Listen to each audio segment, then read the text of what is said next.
we're gonna find you. We'll never mind you. We'll drag you home and then we'll organ grind you. Oh, you'll be hurting.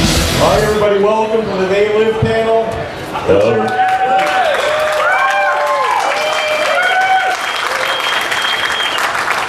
We're joined by Rowdy, Roddy Piper.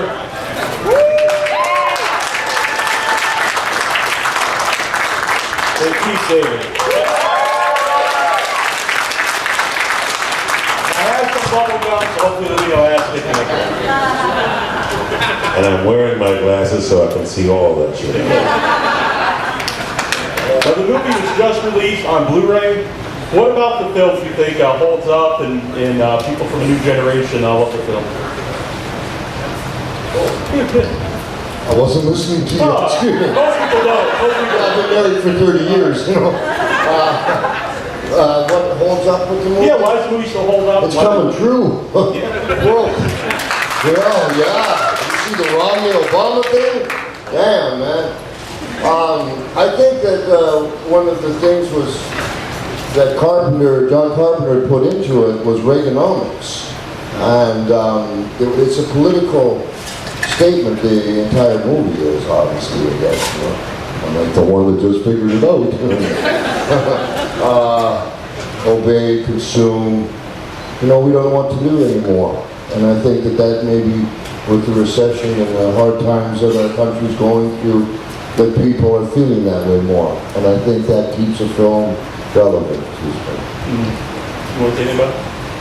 Well, as Roddy said, I mean, I think it's more resonant today, what message in the movie and what's going on now, especially economically, you know. But it looks like money can be your God, makes you think, you know, all those subliminal messages are not so subliminal anymore. So, that's what I think. Yeah. I'm sure you've been asked this many times, but the fight scene, now how much, was that all you guys doing, all the moves? It's killing me. Yeah. He's great. You know, how would you like to fight a 33-year-old Roddy Piper? You know?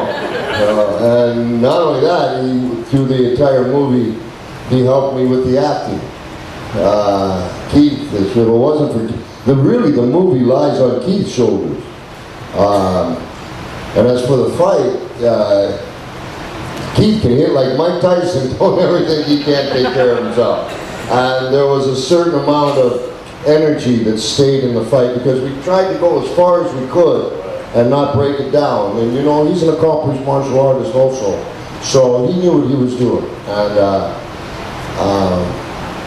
we got it done in record time for the amount of work that was in the fight. What I liked best about it, I think, was it was a fight between two friends. And John Carpenter had me watch The Quiet Man, which was the longest, and that was the longest fight in cinema history at that time. And he wanted the longest fight in cinema history, John did. But the part that was different, Keith and I were friends in the movie. And like when I took the 2x4 and winged it at his head and then realized, broke the window and realized what I was doing to my friend. And I was upset and he got mad and he got a wine bottle and then he cut his hand and it made me laugh. Then that made him pissed off more and then he drove me over a car, you know. It was a fight between two friends. And that's what the whole story was. The fight itself had a story. Yes. And that made logical sense, at least to us at the time. It was fun. Were there any guidelines given for the match, or did he want you just to come up with a fight, or did he want you to come up with all the beginning, the end? I don't remember any. Nah, we could pretty much do whatever we wanted to. It was nice they washed the alley down. That was nice, you know, just a homeless alley. And we got there in the morning and they were kind of Lysol in the alley. They're going to work, Keith. You said Keith helped you with some of the acting. Did Roddy help you with any of the fight? All of it. You know, I mean, now I know how to do what is it called, a back suplex? Suplex, you betcha. Oh yeah, so don't mess around. You need me in the process. Side suplex, you know. all these movies. I mean, I still remember that stuff. Any questions from the audience? Right here.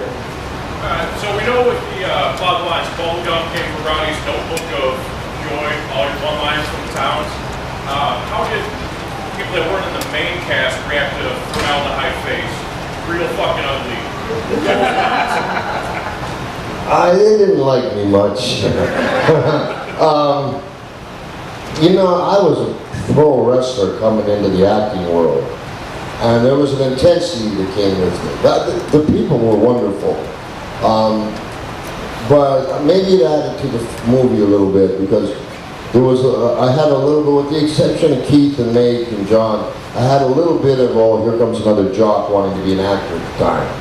And you know, when you're throwing out those kind of lines, you know, in pro wrestling, they're pretty thick-skinned, but you know, they're going, that wasn't in the script. I know. Well, what makes you think of it? Your face. Oh, it's one of them kind of things.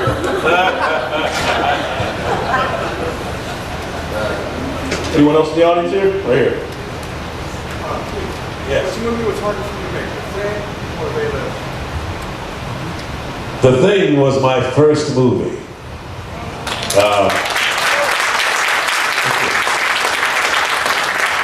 And They Live was the first time was the first time that someone called me and said, well, Keith, I wrote this part with you in mind, and if you like it, well, the part is yours. So that was a great thing. So I love it with John Carpenter. It's good when the director writes for Yeah. Actually, coming from the wrestling world, did you think like I really had a lot to prove, you know, going into a movie? No, not at all. I actually realized what an art that Keith does. You know, Keith went to Juilliard. He's a real deal. And I went to acting class. Didn't help when I went. And I tried really hard. I had a lot of respect for the art of acting. And, you know, when I got confused on the set, Keith was kind, very kind, and gave me the time, and we'd go over thought tracks behind it. And I didn't take it for granted. And I think it was important. It took me a while to get that across to everybody else, that when you spend your whole life learning how to act, and some guy comes in off WrestleMania 3 and starring in a movie, that's a heat getter. You know, your whole life you've been studying and studying. And I understood that coming from the way I came up in pro wrestling. So I had a lot of respect for them. It just took a while to convey that. Did you know Roddy 25 years. Did you know him as a wrestler before you did? I know him as a wrestler, you know, because I used to watch wrestling back when Bruno Sammartino was wrestling. And they had guys, you know, when there was, you know, it was a different game in those days. And it was fun. So yes, I did know who Roddy was. And it was a pleasure for me to watch the growth of Roddy, you know, moving along the picture, but also the growth of John. I had worked with John during The Thing, and I think for me the difference between John and The Thing and the John and They Live was he had become much more communicative. And so I thought that the communication between Roddy and he was that if he could say something to Roddy that meant something that he could play, and that would in fact help the scene. Sometimes directors can give you a note, and it may help the scene look good, but it doesn't help the actor to get there. And there's some kind of, and there may be some discrepancy. So it's up to me not to argue with the director and to make him think he's right,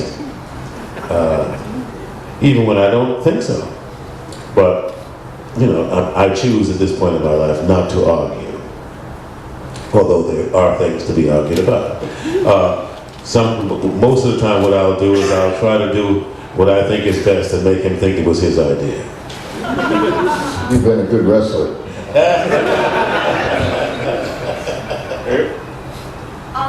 Roddy, you were talking about earlier how you were coming from, a wrestler into acting.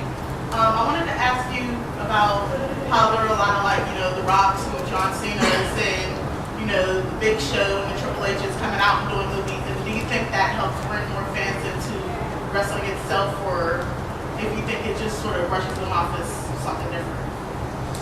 That's a good question. I think The Rock has done a tremendous job in doing the commercial films he's doing. People like John Cena, they're not giving him a chance because, they're making John Cena a Marine. A lot of thought went into that one. And they make Kane a slasher. And they don't give him a chance. Make John Cena a cancer patient and have him lose 120 pounds. So, those boys, with the exception of The Rock, who's trying really hard, and he's a great commercial piece of work, those other fellas, although their heart's into it, they're in the house show business of professional wrestling. And if they don't make those nights, it hurts the WWE.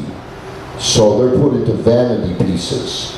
And they don't get the chance to, as an actor or an artist, to portray something in a movie that's a stretch for them. And I feel sorry for them. Not sorry. I hope in the future that the organization, the WWE, could give the guy a half a year off and let him get into the part so they could play something for you that you would enjoy instead of just playing the obvious. And they don't have that luxury yet. I've been fired 5 times. I'll try 6 and see if I can get it through the bids sooner or later. Along those lines, what about Hulk Hogan's, did he show his acting range playing Mr. Nanny? I like the sex tapes. Bad rock. So, good porn, don't know what the subtext was. It didn't work. I'm sorry, what was the question? Hulk Hogan is an actor. Yes, Hulk Hogan is an actor. This was a philosophy that Hogan had, and I remember speaking with him about it. At the time, it was a good philosophy for Hogan. Hulk Hogan is Hulk Hogan. When you go in the airport, he's Hulk Hogan. When he gets up for breakfast, he's Hulk Hogan. He's never Terry Bollea. Ric Flair's Ric Flair. 24/7. There's not much difference between my Christian name is Robert George Toombs. Robert George Toombs and Roddy Piper, they have the same elements in them, but they don't necessarily like each other. Let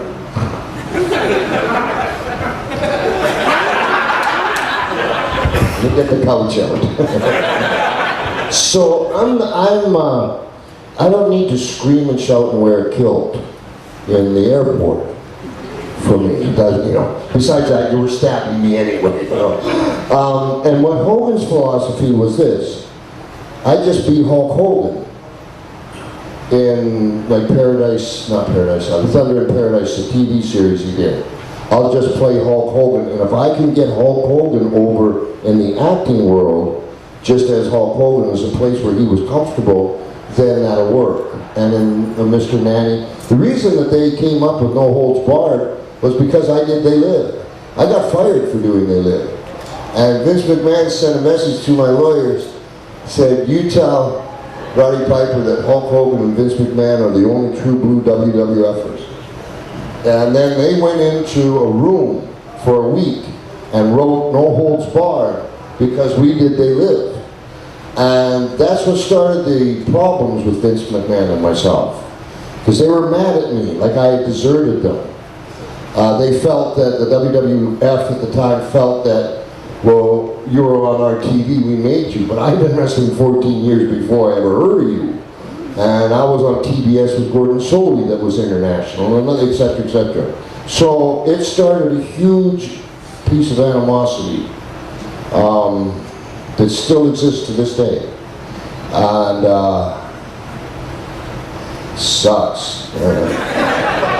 Money-wise, he definitely won, but they lives number one.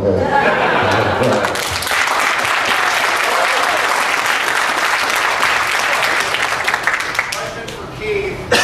What's your favorite voice acting role throughout your entire career? You've done quite a few. And they, I've yet to do that yet. My favorite, well, voice acting. I'm working on a piece now that I can't really talk about, but it's so far it's turning to be one of my favorites. I'll just say that it's languaged like Goliath, which was Goliath and Spawn are two of my very favorite things. Absolutely, especially voiceover one. Yes. Tell us about you two working together on the set of these stories. Is it funny? We ate a lot.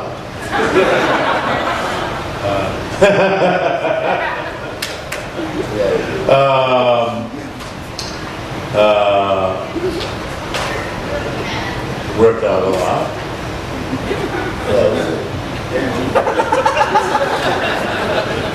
And On a lot. and hung out a lot. You know. So They had to pay off the gangs. We were downtown LA, and they had to pay the gangs off so they wouldn't blow off the trailers at night. And like, because John Carpenter, the homeless people were real homeless people, you know. You know, and the church was empty.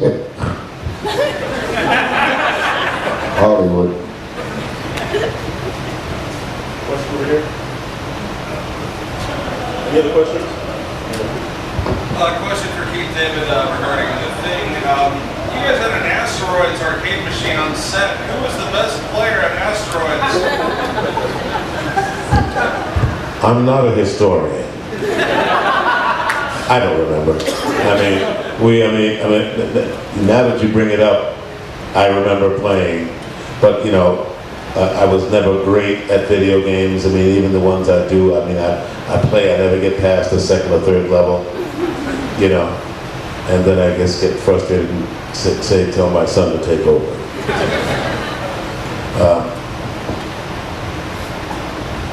So I don't know. Well, I think we know Mr. McMahon loves his movie stars. And while being fired, but recently rehired in that time frame, how close were we to Keith David showing up in a ring? The closest we've come so far is when they were trying to do the Gracies were trying to come back with another you know, round of something, and I got to be the ring announcer, so I got to make all the announcements for the guys fighting, and that was as close as I want to get. One of the most important jobs. Oh, it was a great gig. It was a great gig, but you know, these were just starting out, so it was a WW something. It was another league they were trying to start, and it was brutal. I mean, I saw, but there was this fight. There was this guy, and he was badass. I mean, his reputation was badass. And when I made the announcement for when they weighed in, I thought for sure this guy's going to win something, because he was just too big, too bad. I mean, just everything was muscle. But he was going up against a guy named Kakare, which means alligator or something. And man, I've never seen anything like this in my life. The guy was, braced up. The guy walked across the stage and went, bang! to his head, and he fell out. I mean, that was it. You know, I mean, I was like, well, next, you know. When pro wrestling is done great, it's really great, but when it's not great, it sucks. Yeah, it sucks. You said you knew him as a wrestler, but was there any apprehensions that maybe you wouldn't be able to be a good actor? You know, in my life these days, I don't make judgments. I don't, you know, contempt prior to investigation is tantamount to ignorance, and I don't like feeling stupid.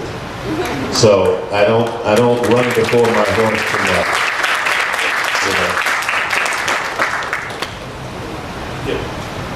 My question for Keith is, what was the experience like with him on that list?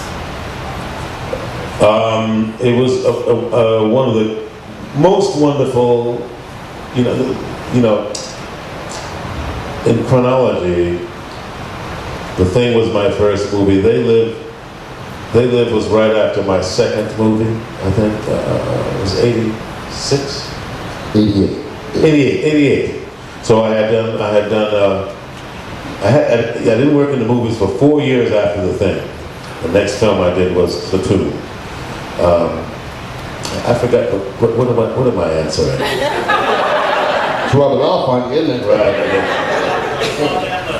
Oh, so I said all that to say, those being my first two experiences are like red letters in my memory and in my career. I've had some really great experience since then. Cloud Atlas will be the next red letter. It was everything that, you know, made you want to be an actor. I was playing more than one part. I was acting with great actors. I was working with great directors. I was in Germany, you know, and I got to travel. I got to 4 countries. I got to Spain. I got to Scotland. I was in Glasgow. We started out in Glasgow. And Mallorca, Spain. Then we came back to Berlin, and they were in Dusseldorf. So, I mean, it was just a phenomenal experience. And to be involved in the story. Have you seen it yet? Yes, I have. It's brilliant. Well, you know, when you see the scope of the story, to be involved in, you know, to be a part of that machine, you know, a part of that storyline, was just great. To try to, you know, to make that work, and you know, try to be in 3 periods. I was in 3. I mean, a lot of the other guys were in 5 or 6. And it was fascinating. It was great. I mean, everything that made me want to be an actor ever, I got to do in that movie. So that's what that was.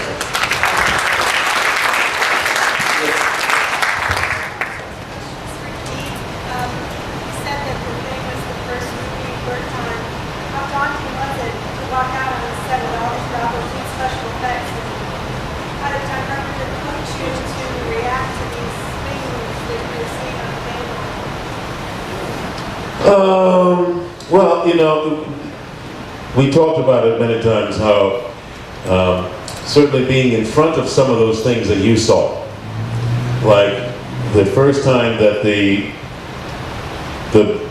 dog is metamorphosizing, and it's, you know, it's just this glob, and the, you know, the paint and the head comes out. Now, we never saw any of that. While we were filming, he would say, "This is happening, so, you know, I need you to stare," and, you know, the camera's looking at us, but we're looking a little past the camera. So they had, at one point they had, you know, the scene where I come in for the first time and burn the monster.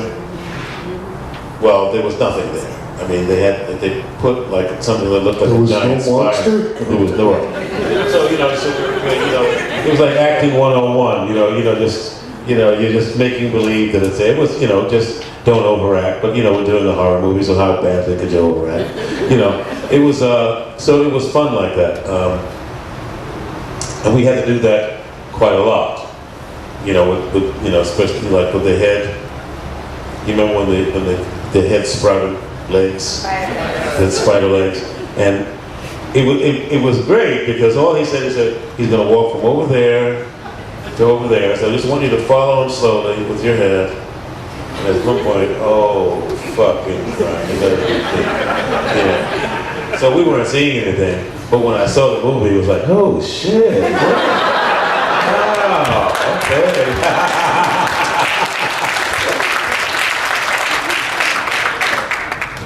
Back there, in the black shirt. Yeah, you two still keep your hat there? No. Right here. Yes. We're here. Yeah. We never, I miss him. It took like 20 years for us to get together. Before we had our first one of these, it had been about 20 years. But you know what? The magic never goes away. Every time I see him, it's like I never missed a day. Because he's my friend. That's what real friends have to do.